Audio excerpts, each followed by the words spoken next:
아니하는구라. 여호와여, 내가 부르짖어도 주께서 듣지 아니하시니 어느 때까지리이까? 내가 강포로 말미암아 외쳐도 주께서 구원하지 아니하시나이다. 어찌하여 내게 죄악을 보게 하시며 패역을 눈으로 보게 하시나이까? 겁탈과 강포가 내 앞에 있고 변론과 분쟁이 일어났나이다. 이러므로 율법이 해이하고 정의가 전혀 시행되지 못하오니 이는 악인이 의인을 애워쌌으므로 정의가 굽게 행하여 짐이니이다. 아멘. 네, 오늘 이 부흥의 자리에 나오신 여러분을 주님의 이름으로 환영합니다. 옆 사람과 이렇게 인사할까요? 은혜 받는 부흥회 됩시다. 하나님의 역사를 경험하는 부흥회 됩시다. 아멘. 우리가 선포한 대로 이번 부흥회 때 하나님께서 하늘의 문을 열어주셔서 큰 은혜를 부어주실 줄 믿습니다. 이번 부흥회 때에는 구약의 하박국서 말씀을 함께 생각해 보고자 합니다. 저는 이 하박국이야말로 지금 이 시대에 딱 필요한 하나님의 말씀이라고 생각합니다. 3일 동안 부흥회에 다 참여하셔서 말씀을 통해 주시는 하나님의 음성을 듣고 하나님의 주시는 놀라운 은혜를 맛보기를 주님의 이름으로 축복합니다. 우리가 하박국을 시작하면서 가장 먼저 하박국이 어떠한 성경인지 함께 살펴보겠습니다. 제가 보내드린 그림을 한번 띄워주시겠습니까? 네, 감사합니다. 여러분, 이 그림에서 보시듯이 구약 성경은 크게 4개의 장르로 구성되어 있습니다.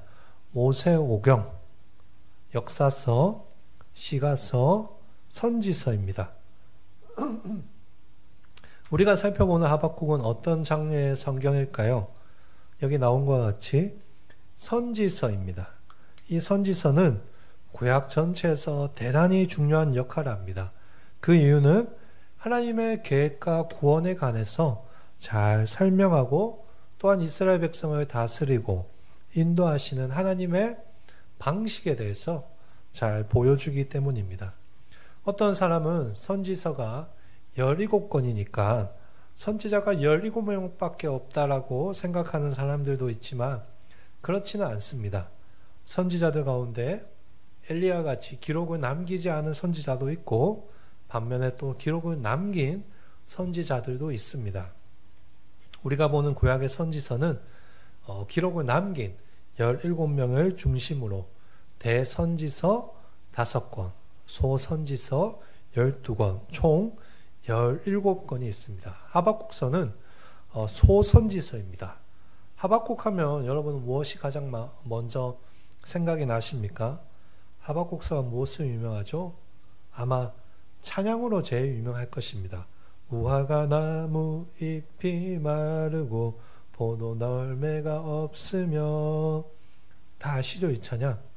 난 여호와로 즐거워하리, 난 여호와로 즐거워하리. 다들 아시네요. 아마 신앙생활을 오래 하신 분들이라면 이 찬양을 많이 불러보셨을 것입니다. 또 유명한 것이 있죠. 하박국 성경 구절입니다. 의인은 무엇으로 살리라? 믿음으로 살리라. 신약 성경의 히브리서와 로마서에 나오는 의인은 믿음으로 살리라 라는 이 구절이 사실은 오늘 우리가 보는 하박국에서 인용된 것입니다. 이 구절이 아마 교회에서 가장 중요한 구절이고 가장 많이 아시는 구절일 것입니다. 그런데 문제는 무엇입니까? 우리가 이것들만 잘 알고 있다는 것입니다. 노래도 잘 알고 성경 구절도 많이 들어서 알고 있지만 사실 우리가 자주 부르는 이 노래와 이 성경 구절이 어떤 배경에서 그 노래를 하게 되었는가, 또 어떤 의미로 하나님께서 의인은 믿음으로 살리라 라고 말씀을 주셨는가 잘 모를 때가 있습니다. 따라서 우리가 하박국을 더 알기 위해서 우선 하박국이 기록된 시대적 배경을 알아야 합니다. 이 책이 어떤 배경에서 나오게 되었는가, 먼저 시대를 알아야 하는 거죠. 우리가 역사를 공부해도 이게 고려 시대인지 고구려 시대인지 조선 시대인지 무엇이든지 시대를 알아야지 제대로 이해할 수 있지 않습니까? 하박국도 마찬가지입니다. 하박국이 살던 그 시대가 어떠했는가 하면 대충 이렇습니다. 하박국이 활동하던 당시 유다를 통치하던 왕은 바로 18대 왕이었던 여호야김 왕이었습니다. 그런데 이 왕이 얼마나 악한지 모릅니다. 피신하여 이집트에 몸을 숨긴 선지자들을 끝까지 추격하여 잡아서 죽이는 그런 잔인한 일을 하였습니다. 또한 예레미야서를 보시면 하나님의 말씀이 기록된 이 선지자의 두루마리 책을 한 장 한 장 칼로 베어서 불에 태워버릴 만큼 굉장히 악한 왕이었습니다. 한마디로 하나님을 전혀 두려워하지 않는 그런 사람이었던 것입니다. 유다 역사에 악한 왕이라면 둘째가라고 하기에 서러울 정도로 악한 사람이었습니다.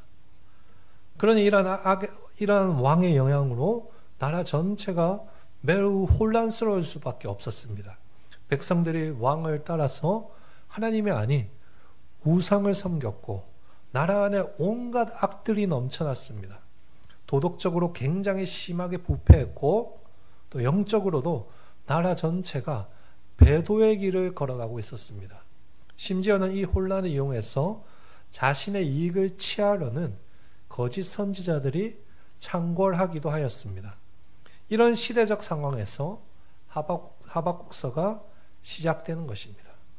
그래서 하박국서의 시작을 보시면 사실 그 시작이 굉장히 독특한 것을 발견하실 수 있습니다. 보통 성경의 선지서들은 하나님께서 선지자에게 말을 걸어오시고 선지자가 그 말에 대한 반응으로 시작됩니다.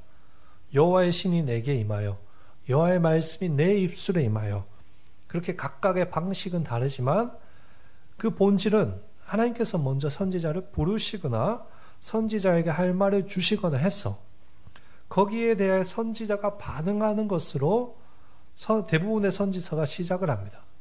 하지만 하박국은 여러분 그렇지 않습니다. 하박국은 유일하게 선지자가 하나님께 말을 거는 것으로 시작합니다. 2절에 보시는 것 같이 여호와여 그렇게 선지자가 말을 먼저 거는 것이죠. 그런데 자세히 보면 이 선지자가 하나님께 하는 말이 평범하지는 않습니다. 2절 말씀인데요. 우리 같이 한번 읽어보겠습니다. 여호와여 내가 부르시저도 주께서 듣지 아니하시니 어느 때까지리까 내가 강포로 말미암아 외쳐도 주께서 구원하지 아니하시나이다. 아멘. 여러분 2절 말씀 한번 읽어보니까 느낌이 어떻습니까? 하나님께 감사하고 있는 것 같습니까? 하나님으로 인해서 기뻐하고 있는 것 같이 느껴지십니까? 전혀 그렇지 않죠. 오히려 불평이 가득하고 크게 화를 내며 아주 직설적으로 하나님께 따지고 대들듯이 이야기를 합니다. 다른 선지자들처럼 주여 내가 여기 있나이다. 나를 보내소서. 주여 말씀하소서. 내가 듣겠나이다. 이렇게 말하지 않습니다. 오히려 이렇게 이야기하죠. 하나님 도대체 왜 이러십니까? 하나님 언제까지 이러실 것입니까? 혼자서 투덜대는 것이 아니라 아예 정면으로 하나님을 향하여 불평과 원망을 쏟아내고 있는 것이죠. 하나님께 시비를 걸고 덤비는 것입니다. 그래서 하박국은 사실 그 시작부터 다른 선지서들에 비해서 매우 충격적이라고 할 수 있습니다. 그렇다면 하박국이 왜 하나님께 이렇게 정면으로 대들고 있는 것일까요? 방금 전에 말씀드린 것과 같이 자신의 신앙으로는 이해할 수 없는 일들이 지금 현실에서 일어나고 있었기 때문입니다. 그것이 2절부터 4절 말씀입니다. 2절 보시면 이렇게 적혀있죠. 내가 강포로 말미암아 외쳐도 주께서 구원하지 아니하시나이다. 3절 말씀도 보시죠. 어찌하여 내게 재앙을 보게 하시며 이 패역을 눈으로 보게 하시나이까? 겁탈과 강포가 내 앞에 있고 변론과 분쟁이 일어났나이다.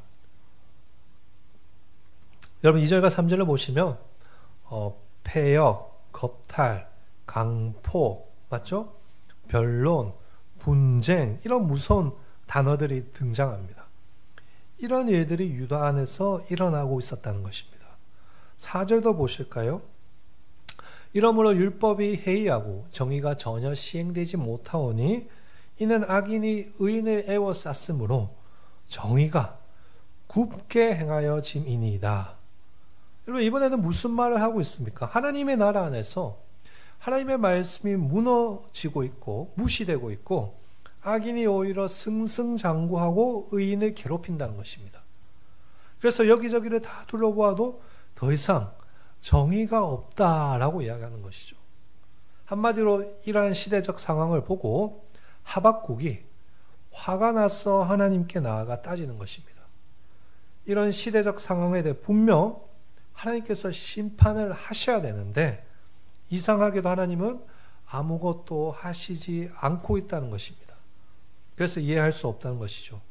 하박국 선지자는 불만을 가지고 그래서 하나님께 나아가 대들고 따지는 것입니다. 이것이 하박국서의 충격적인 시작입니다. 이런 하박국의 질문을 크게 요약하면 두 개로 요약할 수 있습니다. 첫 번째는 왜입니다. 왜? Why? 두 번째는 언제까지입니다. 첫째로 왜라는 질문의 핵심은 이것입니다. 하나님, 왜 의인이 고난을 당하고 악인이 번성합니까? 하나님의 공의가 이루어지지 않고 있다는 것이죠. 악인이 득세하고 잘 먹고 잘 살며 악인들에 의해서 의인이 고난을 당하는데 하나님은 아무것도 하시지 않고 왜 가만히 계십니까? 이렇게 질문하는 것이죠. 아까 제가 말씀드린 것과 같이 하박국은 여호와김 왕 시대의 선지자입니다. 그런데 이 여호와김 왕 앞에 왕이 누구인가 하면 우리가 다 알고 있는 유명한 요시야 왕입니다. 이 요시야 왕은 어떤 사람입니까? 유다 백성을 향해서 이제 우리가 정신을 차리자, 말씀으로 돌아가자, 신앙생활 제대로 하자 그렇게 외치며 영적 운동에 힘을 썼던 사람입니다. 그런데 이 요시야 왕이 잘 지내다가 갑자기 전쟁에 나가서 죽어버리고 말았습니다. 그리고 어처구니 없게도 악한 왕이 나타나 나라를 다스리고 이 악을 행하는 왕이 승승장구하는 것입니다. 그러니 하박국은 자신의 상식으로 이 상황이 도저히 이해가 가지 않는 것이죠. 어떻게, 왜 이런 일이 일어날 수 있는가?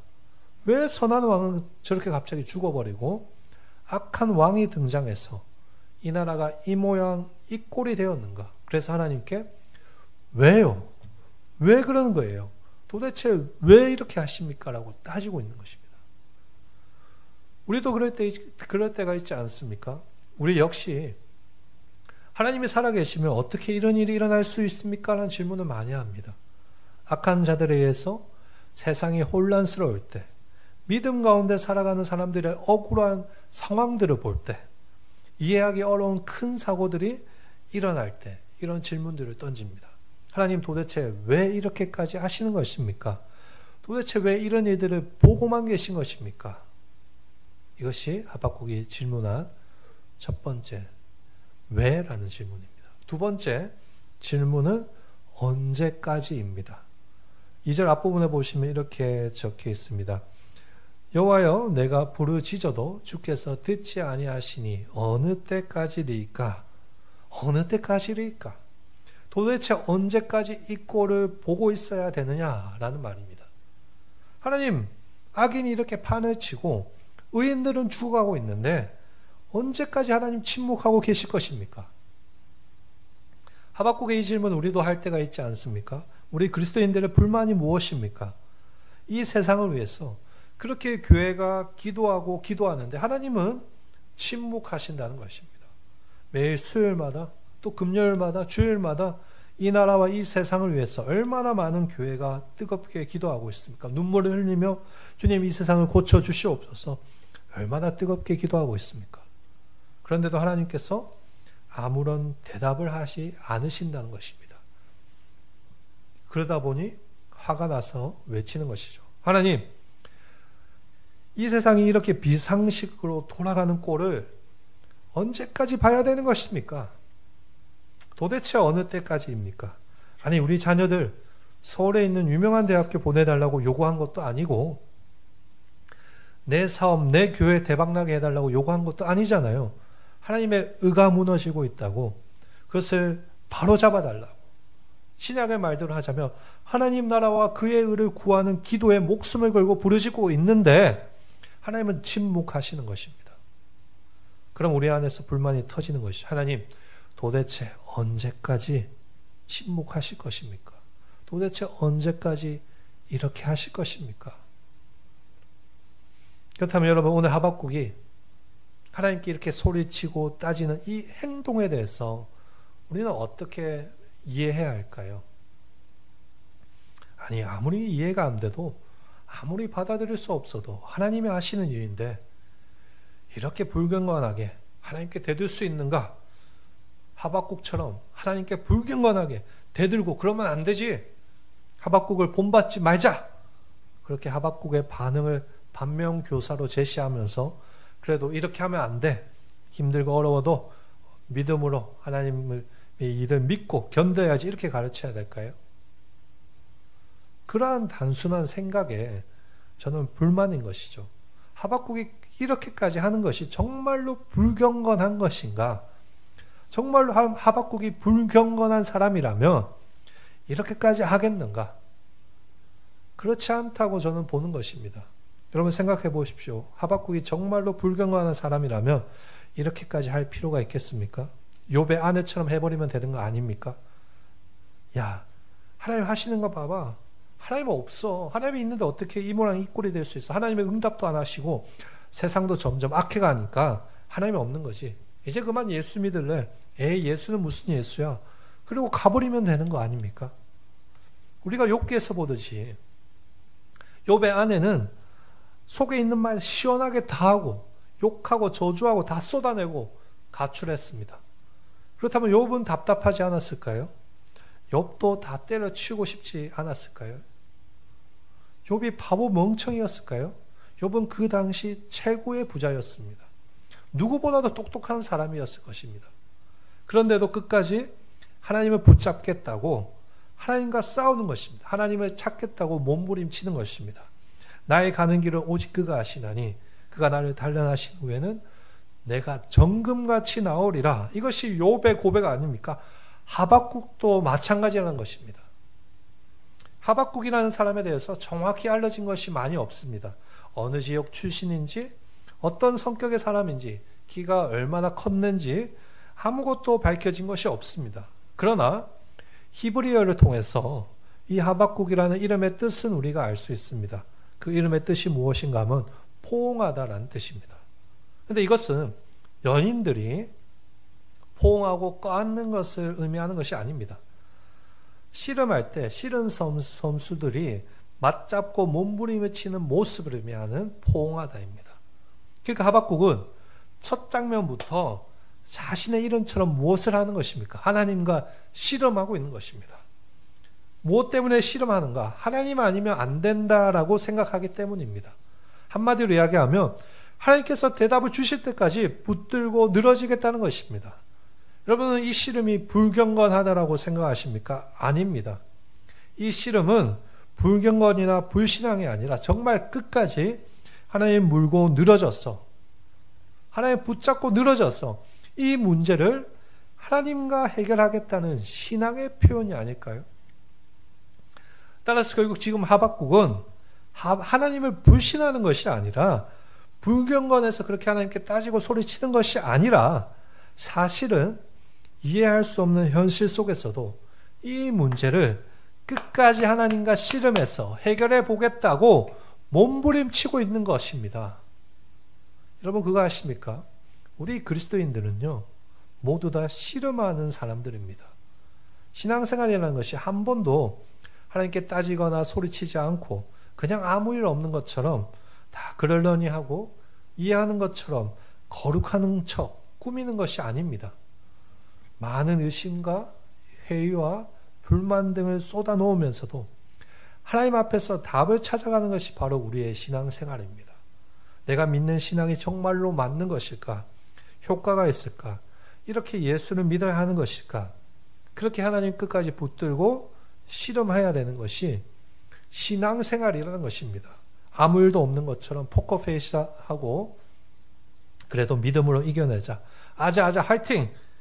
그러면 예수를 잘 믿는 것이고, 하나님께 따지고 원망하면서 하나님 왜 이러십니까? 라고 소리치면 그건 예수 잘 못 믿는 거, 그런 게 아니라는 것입니다. 때로는 알 수 없는 터널을 지나가는 것 같고 오리무중이고 컴컴하고 아무것도 모르겠는데 그래도 하나님 붙들고 늘어지면서 하나님과 씨름하면서 그렇게 믿음의 길을 한 발 한 발 걸어가는 것, 그것이 신앙생활이라는 것입니다. 그러면 그 과정은 허송세월한 것일까요? 그렇지 않습니다. 눈물도 흘리고 억울하다고 소리도 치고 그렇게 하박국처럼 하나님께 매달리며 우리는 하나님의 뜻을 발견하고 하나님을 만나는 것입니다. 여러분, 우리가 하나님의 뜻이라고 할 때 살인하지 말라라는 것과 같이 성경에 분명하게 기록되어 있고 우리의 신앙 상식으로 분명히 이해할 수 있는 것들이 있습니다. 그러나 다 그렇지는 않습니다. 그렇지 않아요? 우리를 향한 하나님의 뜻을 우리가 어떻게 다 미리 알 수 있고 또 완벽하게 이해할 수 있겠습니까? 하박국과 같이 그렇게 하나님과 씨름하면서 알아가야 되는 것입니다. 왜 그렇게 해야 되는 것일까요? 그렇게 해야지 우리가 하나님을 붙들고 믿음으로 살아갈 수 있기 때문입니다. 우리가 하나님의 뜻을 미리 모두 안다면 하나님 붙들고 살아가겠습니까? 제가 100% 장담하는데 하나님의 뜻을 우리가 다 안다면 우리 예수 제대로 믿지 않을 것입니다. 믿음 생활 열심히 하지 않을 것입니다. 하나님은 우리가 하나님의 뜻을 미리 발견해서 효과적으로 또 성공적으로 일을 하는 것, 그러니까 우리가 해내는 업적이나 성취에 하나님은 관심 없으십니다. 하나님은 누구에게 관심이 있는가? 우리에게 관심이 있으십니다. 다시 한번 말씀드릴까요? 하나님은 우리에게 관심이 있으십니다. 하나님의 목적은 바로 우리입니다. 하나님은 우리를 위해서 심지어 자기 아들까지 주시지 않습니까? 그래서 하나님은 늘 우리에게 말씀하십니다. 내가 너에게 모든 것을 미리 가르쳐 주지 않아도 어떻게든지 나를 믿고 나를 사랑하고 그렇게 신앙생활 했으면 좋겠다. 그것이 하나님께서 정말 귀하게 여기는 믿음 생활이라는 것입니다. 신앙생활은 사람 앞에서 하는 것이 아닙니다. 우리의 신앙의 대상은 사람이 아니라 하나님입니다. 하나님. 그 하나님께 따지고 소리치고 실험하는 것입니다. 목사를 보지 마십시오, 여러분. 목사에게 모든 것을 걸지 마십시오. 사람을 보지 마십시오. 사람에게는 답이 없습니다. 모든 사람은 죄인이며 부족할 뿐입니다. 우리가 평생 씨름하고 부딪혀야 할 분은 누구인가? 하나님입니다. 하나님. 하나님께만 정답이 있습니다. 하나님과 씨름하십시오, 여러분. 오늘 이 밤이 하나님과 씨름하는 밤이 되기를 소망합니다. 하박국이 이제 그 길을 걸어가는 것입니다. 그러니까 여러분 큐티책이나 성경책에 나는 하박국처럼 이런 불신앙적인 모습은 보이지 말아야지 그렇게 써서는 안 되고 아무리 이해가 안 가도 지금의 내 현실이 내 신앙과 충돌할지라도 나는 하박국처럼 이렇게 하나님께 나아가 따지고 소리치고 싶다라고 적어야 되는 것입니다. 하박국 선지자는 자신의 이른처럼 그 시대의 아픔과 문제를 끌어안고 하나님과 씨름하며 살았습니다. 하박국은 포기하지 않았습니다. 하나님께 대들며 하나님께 매달렸습니다. 하나님께서 반드시 이 문제를 해결해 주셔야 된다는 절박함과 간절함이 그렇게 한 것입니다. 그래서 하박국이 하나님께 소리치고 따진 것은 불신앙이 아니라 하나님 앞에서 자신의 신앙을 고백하는 하나의 신앙의 표현이었던 것입니다. 오늘 읽은 이 하박국 선지자의 이 원망과 탄시 속에서 우리가 도전받아야 하는 것이 바로 그것이 아닐까요?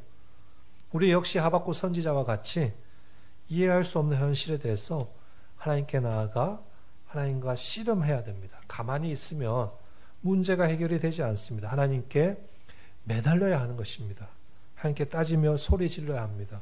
그때 우리는 하나님을 만날 수 있습니다. 하나님을 만나면 우리의 인생의 모든 문제, 의문들이 다 해결될 수밖에 없는 것입니다. 우리가 하박국서를 계속 살펴보면서 나중에 나누겠지만 하나님과 대화가 오고 가면서 하박국은 결국에 하나님을 만나고 하나님이 누구인지를 알게 됩니다. 그리고 왜 그렇게 하나님이 일을 하시는지, 하나님의 뜻이 무엇인지 점점 알아가면서 하박국이 변하게 됩니다. 이것이 중요합니다. 믿음 생활은 내 환경이 변하는 것도 중요하지만 그것보다 제일 중요한 것은 내가 하나님과 씨름하면서 내가 변하는 것입니다. 내가 하박국처럼 하나님께 소리치고 매달리면서 변해야 됩니다. 그래야지 성숙해질 수 있습니다. 하박국이 마지막에 이렇게 고백하죠. 하박국 3장 17절부터 18절 말씀인데요. 같이 한번 읽어보도록 하겠습니다. 비록 무화과 나무가 무성하지 못하며 포도나 열매가 없으며 감람나무에 소출이 없으며 밭에 먹을 것이 없으며 우리의 양이 없으며 외양간에 소가 없을지라도 나는 여호와로 말미암아 즐거워하여 하며 나의 구원의 하나님으로 말미암아 기뻐하리로다. 아멘. 이것이 변화된 하박국입니다. 하나님께 소리치고 매달림으로 하박국이 이렇게 180도 변하게 된 것입니다. 오늘 이 밤 우리 성도들이 하박국처럼 하나님을 만나고 하나님을 알아가기를 진심으로 소망합니다. 제가 예전에 책에서 재밌는 예화를 본 적이 있습니다. 어떤 착한 사람이 죽은 후에 하늘나라에 갔더니 천사가 뭔가를 열심히 포장하고 있는 것입니다. 그래서 그 사람이 궁금해서 질문하였습니다. 천사님, 무엇을 그렇게 열심히 포장하고 계십니까? 그러자 천사가 대답했습니다. 예, 하나님께서 성도들을 위해서 준비하신 복들을 포장하고 있습니다. 이것들을 사람들에게 전해줄 것입니다. 이 사람이 그것을 보고 궁금점이 또 생겨서 또 다시 질문했습니다. 그러시군요. 그런데 그 선물을 싸고 있는 포장지는 무엇으로 만들어졌습니까? 네, 이 복들을 감싸고 있는 포장지는 고난입니다. 이것을 벗기지 않으면 하나님이 주시는 복을 받을 수 없습니다. 그리고 천사가 바쁜 듯이 어디론가 가려고 하는 것이죠. 그러자 그 사람이 마지막으로 천사에게 물었다고 합니다. 천사님, 그러면 그 고난이라는 단단하고 튼튼한 포장은 어떻게 열 수 있나요? 이때 천사가 의미심장한 웃음을 지으며 이렇게 대답했다고 합니다. 네, 고난이라는 포장을 열 수 있는 열쇠는 하나님께 매달리고 기도할 때 열 수 있습니다. 사랑하는 성도 여러분, 우리가 고난 가운데서도 하나님께서 준비하신 복을 받기 위해서 어떻게 해야 할까요? 하박국처럼 하나님께 매달려야 합니다. 하나님께 소리쳐야 됩니다. 그때 하나님이 고난 가운데 우리를 찾아와 만나주시고 우리에게 복을 주시는 것입니다. 오늘 이 부흥에 참여한 모든 성도들이 오늘 이 밤을 시작으로 믿음 생활 지금까지 대충 했다면 돌이켜서 하박국처럼 하나님께 정말로 기도하며 소리치며 매달릴 수 있기를 진심으로 소망합니다. 하나님은 하나님께 매달리는 자를 외면하시지 않습니다. 그래서 하박국처럼 하나님과 씨름하며 하나님을 만나고 하나님의 뜻을 깨닫는 복된 인생 되시기를 예수님의 이름으로 간절히 축복하고 축원합니다. 아멘.